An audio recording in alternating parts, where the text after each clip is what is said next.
Hello there folks and welcome to the channel. If you are new here, then my name is Kubeir Kamal and I am an ICCRC licensed immigration consultant, and this channel is all about Canadian immigration processes, news, updates, things that you should do and things you definitely should not in relation to your application with Canadian immigration. Well, what a hectic day it has been today with so many different news and updates that have been trickling in today. Some of them very exciting, some of them which is going to make a lot of people out there very happy. But obviously there is also a bit of a disappointing news as well. Well, let's start with the video so we can go through all these different updates and give you more information about that. Let's start with the disappointing one first. Yes, it is true. The direct flights from India, the ban on those direct flights has been extended until the 21st of August. It is quite disappointing, and unfortunately none of us, or rather a lot of us, were not expecting this. IRCC did release an update for the international students, giving more detailed guide about what they should do in order to prepare themselves for arrival in Canada for their fall intake, which would start in the month of September. They have given more description, more details as to what students must do in order to prepare and plan their travel with regards to vaccination, with regards to their quarantine plan, etc. So that's one guide. If you're an international student, you must take a look. In the same guide, the direct flight ban has also been mentioned. However, if you do wish to travel to Canada, you can still do that, but not on a direct flight, but through an indirect route. There was a Mexico, there was a Siberia, there is a Frankfurt, there is I think there are a couple of other destinations within Europe as well where you could sort of transit through. I'm sure if you research more, you'll be able to find out. One criteria or requirement is that you are able to do your negative RT-PCR test at the final point before you board your flight to Canada. If you're able to do that, then you will be able to travel to Canada. That's not an issue. And now for the good news. And well, the first one is that effective 9th of August, Canada is, as they have been doing in a phased manner, reopening their borders. So from 9th of August, they will allow travelers from the United States of America, so the American citizens and the green card holders or the permanent residents of the United States, they will allow all those travelers who are fully vaccinated to come to Canada. So from 9th of August, everybody in the United States of America, if you're an American citizen or a permanent resident, which is a green card holder, you will now be able to come to Canada. The only requirement being that you are fully vaccinated. And we will just discuss about the fully vaccinated part in a bit. Tying in with the same requirement, or rather tying in with the same better update or the news, is that effective 9th of August, at the same time, the hotel quarantine requirement, which was earlier a requirement for all travelers, all the air travelers coming into Canada, that will also be eliminated. That will also cease to exist. So you no longer need to quarantine for 3 days, which was a mandatory quarantine in a hotel, if you're coming to Canada, effective 9th of August. And that is applicable to all passengers, all travelers, regardless where you're coming from. So if you're coming to Canada, you will no longer need to quarantine in a hotel for 3 days, and this will be effective the 9th of August. Again, the requirement is applicable to all passengers regardless of whether you are vaccinated or not vaccinated.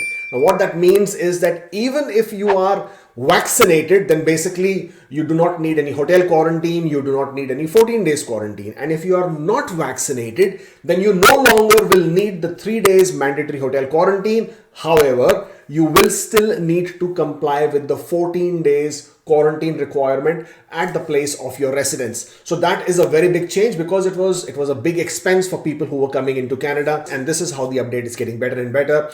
Canada will now also accept international passengers on 5 other airports, which will include Halifax, Winnipeg, Edmonton, Quebec City, and Ottawa. So these airports will also start accepting international passengers. Until now, it was only Toronto, Vancouver, Montreal, and Calgary. These are the only 4 airports which were accepting international passengers. But effective 9th of August, 5 other airports will also start accepting the international passengers. Again, it all ties in with the 9th of August update, where international passengers from the United States, the American citizens and the green card holders, will be able to travel to Canada.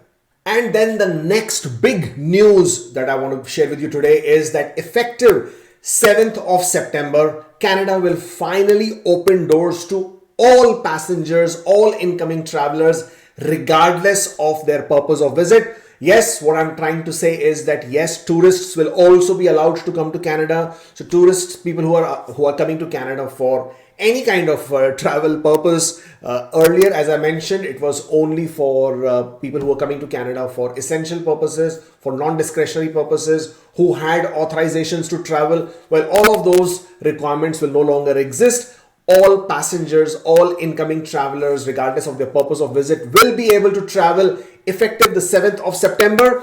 The caveat there is that you will need to be fully vaccinated. That is the requirement at this point of time that has been announced. So if you're fully vaccinated, regardless of the purpose of travel, if you have a valid visa, you will be able to come to Canada, and that will be effective 7th of September. Now let's talk about what is this meaning of fully vaccinated passengers. Canada will consider you to be fully vaccinated if you have taken 2 eligible doses of an approved vaccine.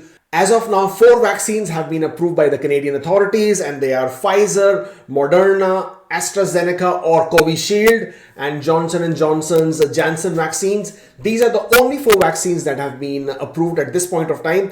Yes, they are considering other vaccines also, and this list will be maybe updated in future. But as of today, only 4 vaccines are approved on this list. And in order to be considered fully vaccinated, you should have taken at least 2 eligible doses of these vaccines, and you should have taken these vaccines, or rather the second dose of the vaccine, 14 days prior, at least 14 days prior to taking your departure flight to Canada. This is what will make you a fully vaccinated passenger or fully vaccinated traveler. You will also need to take a negative, you should have a negative RT-PCR test before arriving in Canada or before your departure of your flight. That is also a mandatory requirement.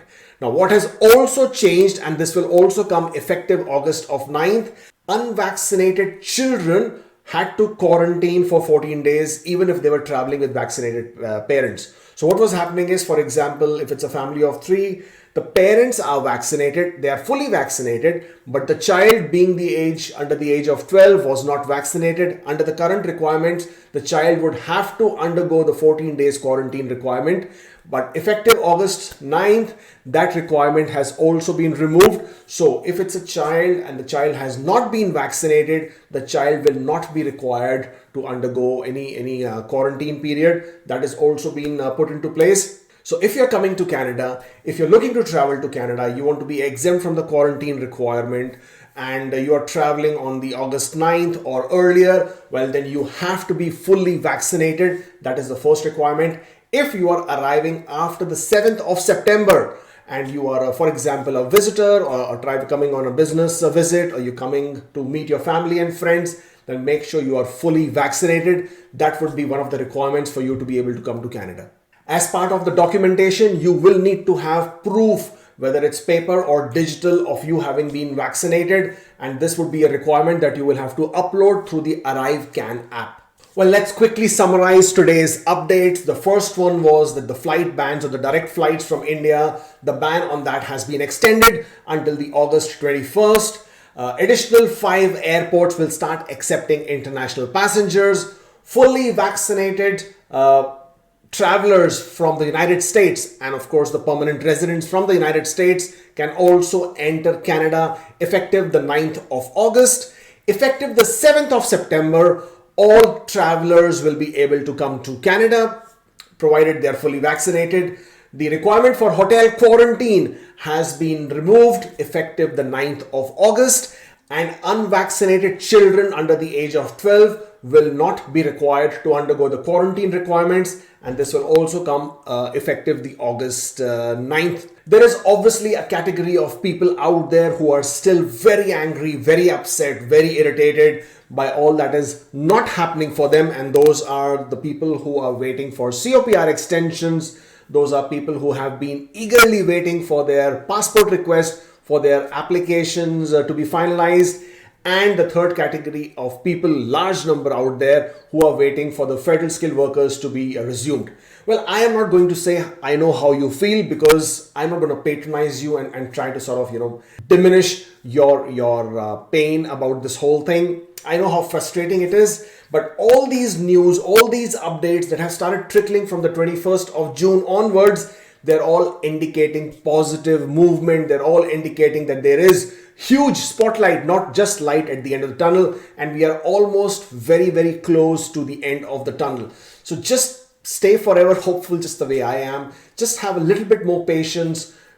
This is bound to sort of end for you guys as well. You will get your COPR extensions. I already know a lot of people who are getting those mails from Canada asking, are you still interested in immigrating to Canada? And from there on, they will take that forward and extend your COPRs. So if you are waiting for that extension, make sure you have whitelisted the CIC website and that you also check your spam folders. People who are eagerly waiting for their passport requests, for their applications to be finalized, well, we do expect that to sort of happen towards the fourth quarter, if not earlier. I mean, I'm hoping it happens earlier. I would be very, very happy. And I would quickly jump on and make another of these videos and tell you all about it. But until such time, we are just hoping and praying that this happens fast. Thank you for joining me in today.